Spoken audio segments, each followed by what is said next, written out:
différent. Chez moi, ça représente souvent du stress. Et du coup, là, visiblement, je suis stressé, quelque chose qui s'est mal passé, ça va pas comme je veux, j'ai pas les bonnes chaussures, et du coup, j'ai envie d'aller aux toilettes. Et je trouve les toilettes du lycée, qui sont comme toutes les toilettes de lycée en général sont, dégueulasses. Et en plus de ça, la porte des toilettes se ferme pas. Elle se ferme mal. Et moi, j'ai vraiment pas envie que quelqu'un vienne ouvrir la porte pendant que je suis sur les toilettes, quoi. Donc j'essaye de trouver un bout de je sais pas quoi pour coincer la porte de l'intérieur. Il y a un bout de verre d'une espèce de fenêtre ou miroir cassé. Et je le prends et j'essaie de bloquer la porte avec. Et il se casse en deux. Et il y a un bout qui se projette sur mon visage et qui me coupe juste sous l'œil.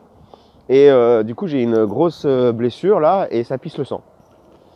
Et je me regarde dans le miroir qui est dans les chiottes et je me dis mais attends, mais je pisse le sang, je vais jamais pouvoir retourner jouer au foot avec les élèves, ça va être la honte, quoi. Et je m'arrête 2 secondes là-dessus. Ça veut dire quoi? Ça veut dire que quand je me blesse parce que j'ai cherché de manière inefficace à fermer la porte des toilettes, c'est-à-dire à avoir un peu d'intimité, à un endroit où visiblement ça m'était pas autorisé, j'avais pas assez d'intimité, ça se fermait pas. Entre parenthèses, la question de l'intimité, de la recherche d'intimité est très très très forte chez moi, ça me parle beaucoup. Et à l'endroit où on se nettoie, où on se vide, où on se purge, les toilettes quand même, où on dégage des choses, chier, quand on est quelqu'un, tu me fais chier, c'est pas anodin, tu me fais chier, et du coup ce truc qui doit sortir de soi et qu'on évacue par le caca, entre autres choses, demande une certaine intimité quand même. Et là je l'ai pas, et du coup j'emploie un moyen, comme je peux le faire dans la vie de tous les jours, qui est pas très efficace et dangereux, pour essayer d'obtenir cette intimité, et je me blesse.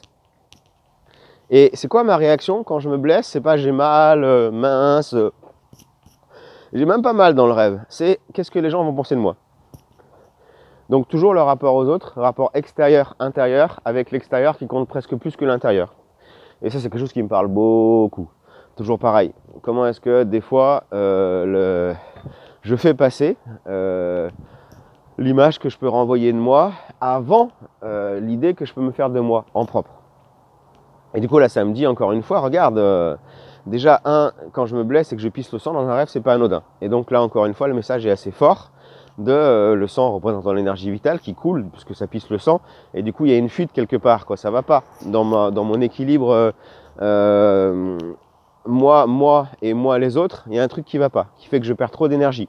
Et visiblement c'est en rapport avec l'intimité que visiblement j'ai pas, là que je peux pas avoir et que je cherche à avoir, mais d'une manière pas adaptée, qui fait que je me blesse encore plus, on va dire.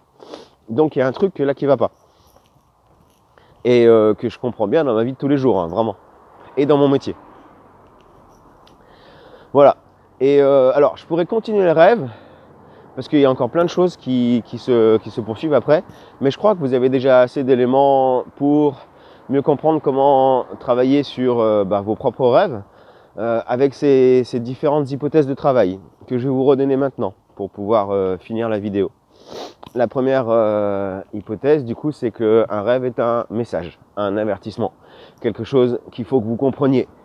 Et plus le message est fort, plus il y a des émotions fortes dans le rêve, plus il y a des chances que vous ayez besoin de regarder en face quelque chose et de comprendre le message. Deuxièmement, c'est intéressant de pouvoir, je ne l'ai pas fait jusqu'au bout du rêve, mais comprendre tous les éléments du rêve comme des représentations de parts de soi, de comportements, de traits de personnalité, voilà, et de revenir à soi. Ça ne veut pas dire que les rêves ne nous parlent pas aussi des autres personnes ou des autres situations, mais j'ai envie de dire, toujours en même temps, ça nous parle de soi. Et presque même, toujours en premier lieu, ça nous parle de soi.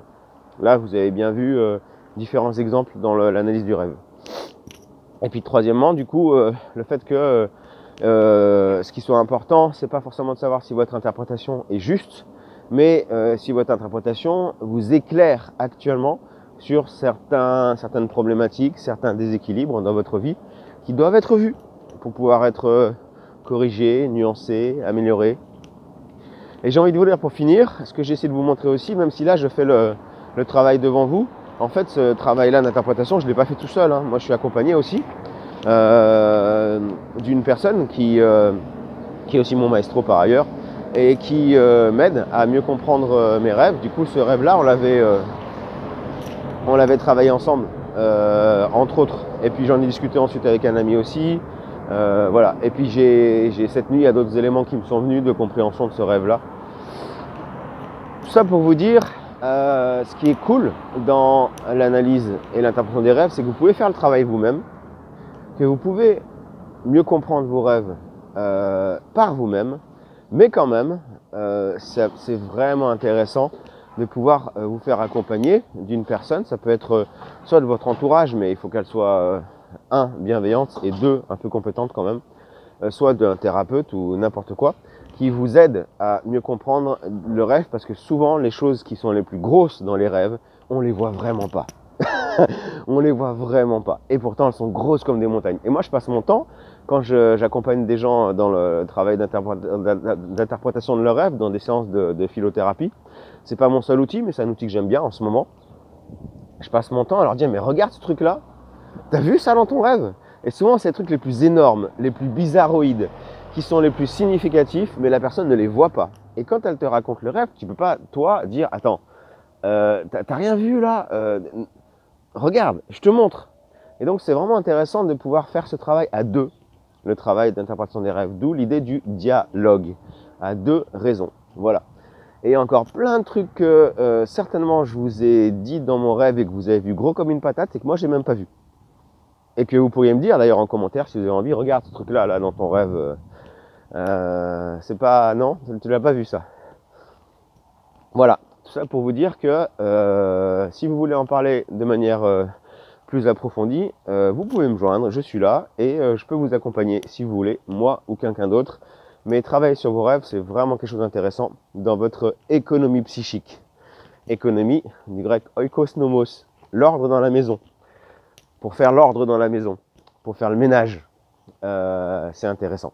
Voilà, première vidéo. Je vous souhaite une belle journée, ensoleillée comme celle qui est en train de se préparer là. Il fait -2, hein, il fait super froid, on est le 26 décembre et je vais maintenant rentrer chez moi. Bonne journée!